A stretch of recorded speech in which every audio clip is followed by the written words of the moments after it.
Hey, before you get into this video, I wanted to give you a heads up that this video is not going to be for everyone, and I may lose some people on it.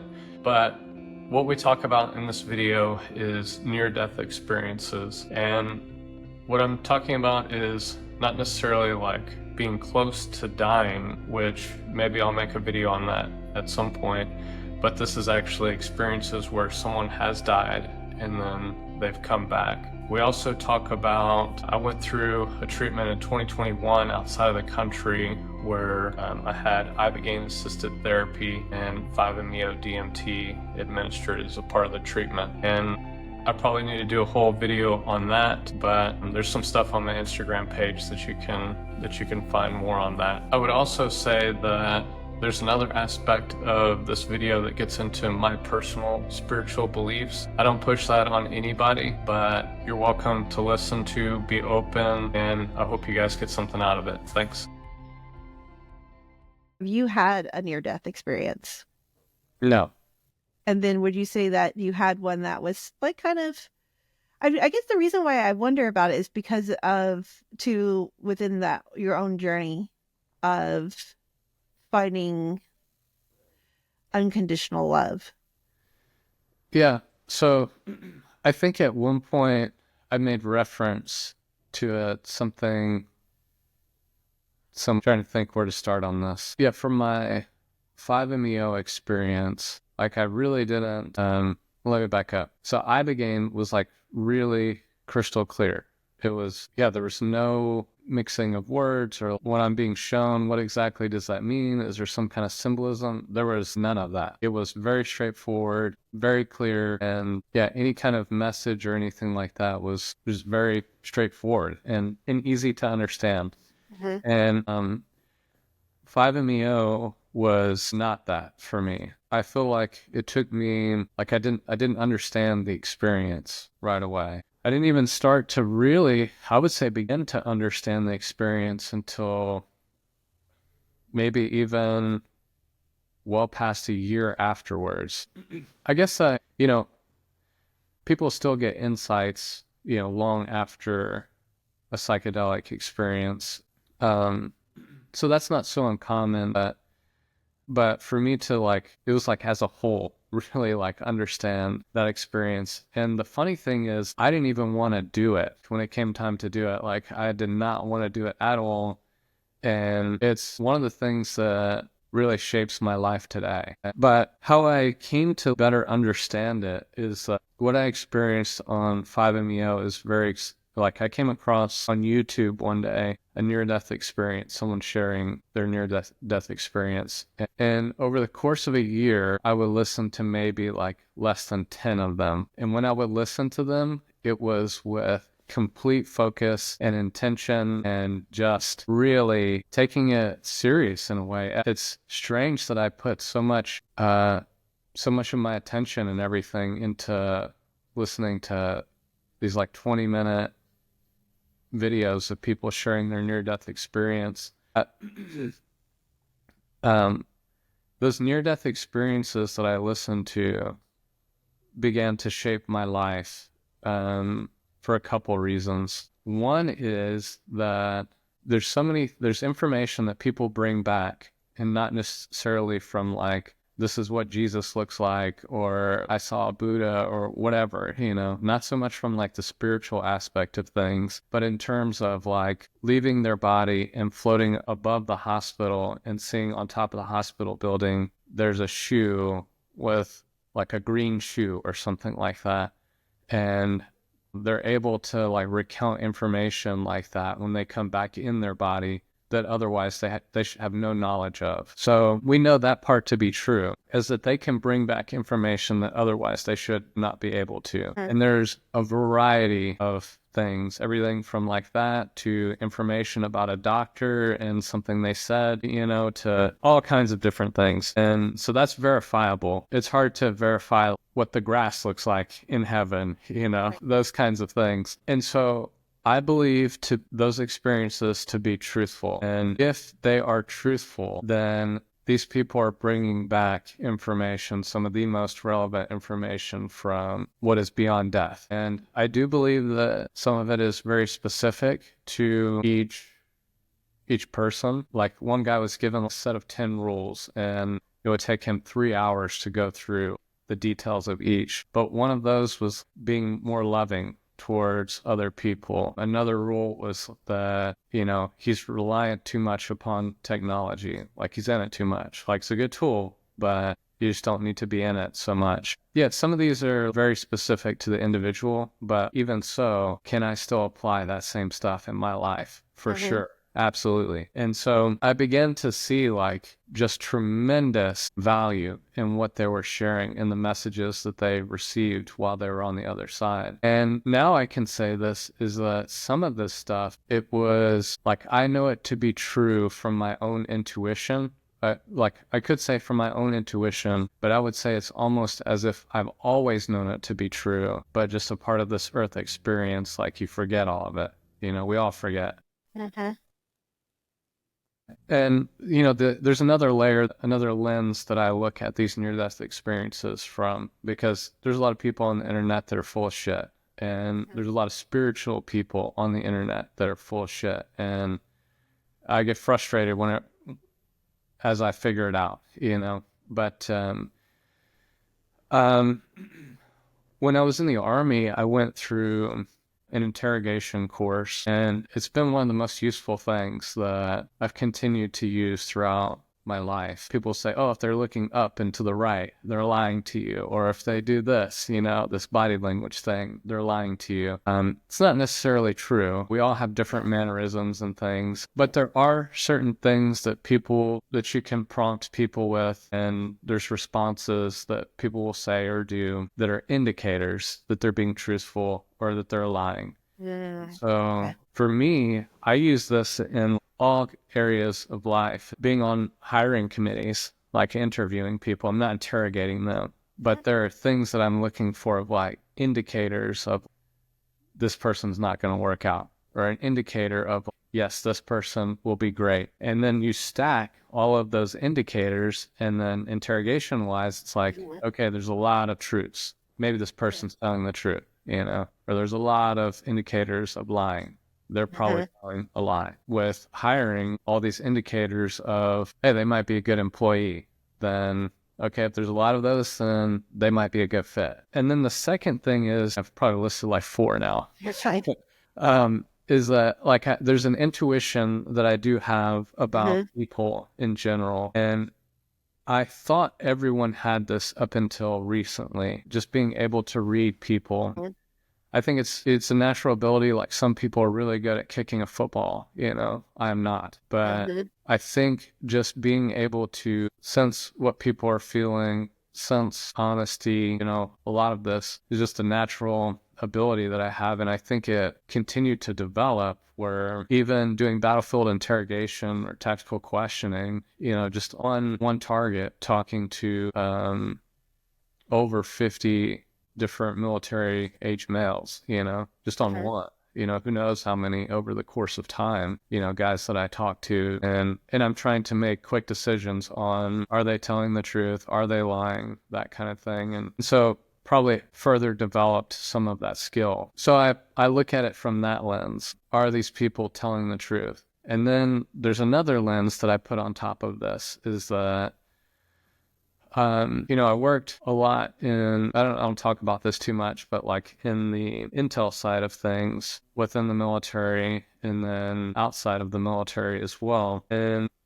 especially, it was important both in the military and outside of the military, but especially outside of the military, to action a target or to conduct some kind of strike.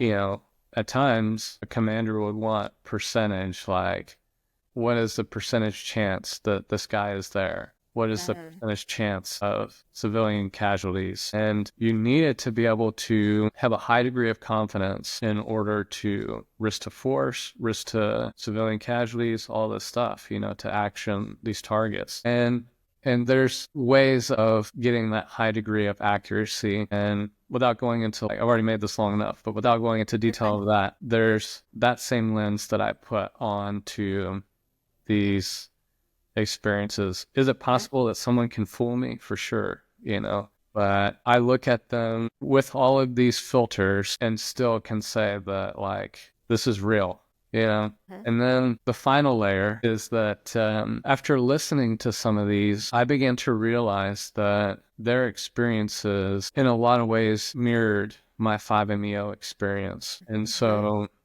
I didn't feel like I had died, like in the sense of like someone stabbing me in like I'm bleeding to death kind of death. But some commonalities are that you'll hear in near-death experiences that were common with my 5-MeO experience, where this place is not as real as what is beyond death. It's kind of like if you're having a dream and then you wake up and you're like, oh, okay, the dream in the moment feels real, but when you wake up, it's like, oh, okay, this place feels way more real than what that dream did. That's kind of Mhm. what the reverse of that is, kind of like how near-death experience people talk about, like the past death is way more real than what it feels like here. I felt the same thing. Another thing they talk about is, this is a commonality, is that there's an immense love that is unconditional, that is the most pure love that you could ever experience, that you could ever have in your mind. And if you're to think about what is the greatest form of love that you've ever experienced in your entire life and multiply that by 100 million, and you would still fall short of describing what it is like.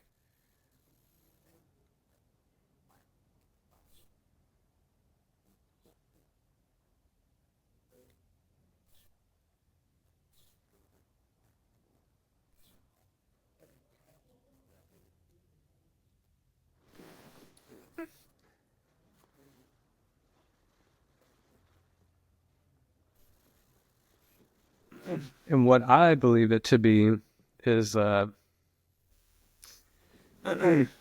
is God's love, the love that God has for us. And yeah, and it's without judgment. It's like intense is the wrong word because that makes it seem like it's too much, but it is, there's nothing greater than that. And I think that like our human minds can't even comprehend. I think it's hard to comprehend in our own human minds because we're limited here, and that's a part of the experience. So when I've mentioned something similar to a near-death experience, that's what I was I understand. referring to. When you experienced this, all of this and this love and all of this, when you came back from this experience, did you trust yourself that that was real? I never questioned it. Like there was no questioning. What was your interest in going and watching these NDE experiences It's by accident. by accident? Yeah. Like YouTube shows you stuff what it thinks you want to listen to. I mean, I listen to a lot of YouTube, so I don't really watch it. I listen to it. And so that was like one day this channel happened to show up, and I listened to it, and there's some that absolutely, because if you think about it, like there's supreme infinite wisdom on the other side. If they can bring back one little sliver of something of that. I heard something yesterday that from someone's story, that what they say, that they said that we have hit the jackpot by coming to Earth. Don't waste it. And I do believe that this is like one of the most difficult places that we can come to, and which also makes it easier for me to love people, because it's like, you are brave. You have so much courage just by being on Earth. And I believe we chose to come here. And like, no matter like how bad you think you up your life, wasted your life or whatever, you are still, even if you can't even get behind that there's like a spark of God in everyone, and there's this, that we're a child of God or a part of God, even if you don't believe that, if you can get behind that's like, man, this person chose to come here in the most difficult place, the most dense, low vibration place that you can go. And we chose to come here. So that in itself alone, regardless of what anything else you do, what your time here is like bonus. And I think that makes it a little bit easier to love people, recognizing that. But hearing messages like that, where it's like somehow like deep within me, I know this to be true, is that it's like, when I hear that, it's a gift to be here. Oh, I know that to like deep somehow, somewhere in me, I know that to be true. Then it like helps me to be better, in this life. And so I don't listen to a lot of them because I feel like they're sacred in a way. And I don't want to approach them with this like, oh, this is just someone telling a story when their brain didn't have oxygen or something, and maybe they thought they saw this or they kind of dreamed it or whatever. I don't approach them like that at all. And but for me, like, I know it to be real because again, I guess I can't provide great evidence for it, but when something is more real than here, how can you, I guess you can argue it, but like, I just know. Mhm. And it's as if hearing these other near-death experiences and some of these like slivers of wisdom that they've brought back, it's like reminding me of something I've forgotten. And I try and be better in that way. Yeah, almost a little bit of a re-experience by hearing it again, to touch it again. Um, I would expect most of Americans to deeply question Mm. a lot of what I believe. Yeah. I think that people who will come in from my theory is that people have gone through some shit, like, and come out the other side will understand a deeper meaning behind things if that's the direction they go. Not everyone goes that direction, but if that's the direction you go, you see there's something more to life. I think that people, not everyone, but I think a lot of times that's one of the outcomes from plant medicine is that there literally is a divide where you do enter a spiritual realm. That's true. And that's why sometimes there was discussion within like the Christian communities, like, should we be entering, or is that sacred? So not as much as like questioning, is it a fake thing, but like, wow, you're like entering this. So like, it's a true thing. My idea is that God put everything on this earth, and like some things are, and I think there's a lot of things that are healing here that we just haven't explored, that was placed here for us to be able to get closer. And then, and I think the other thing is that,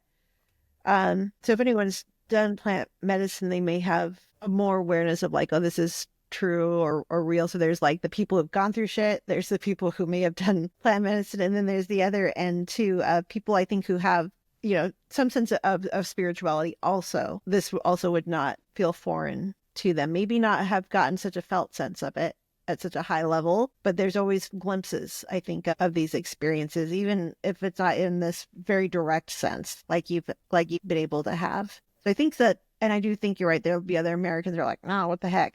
But I think there's more people out there than not who, if they allow themselves to be open to it, they would notice. Yeah. Part of me is like, I want everybody to know this, Yeah, of a lot course. of the stuff that I have found out and just learned along the way. But I've also too, like, it's like, man, like, why, I've asked myself the question of like, why did it, like, I would have loved to have started out knowing some of this stuff, like maybe at 20, that would have been cool, instead of like, some of the stuff I figured out a few weeks ago or something at 42. And so I think about that question, and then I think about where some people will never get it. They will never. And I've had the thought of like, maybe it's a part of their experience on Earth to not remember any of this stuff, to not be open to any of it, because if they do, it's going to change their experience and it's going to change what they need to get out of their time here. Maybe that's the case, but I still at the same time want everybody to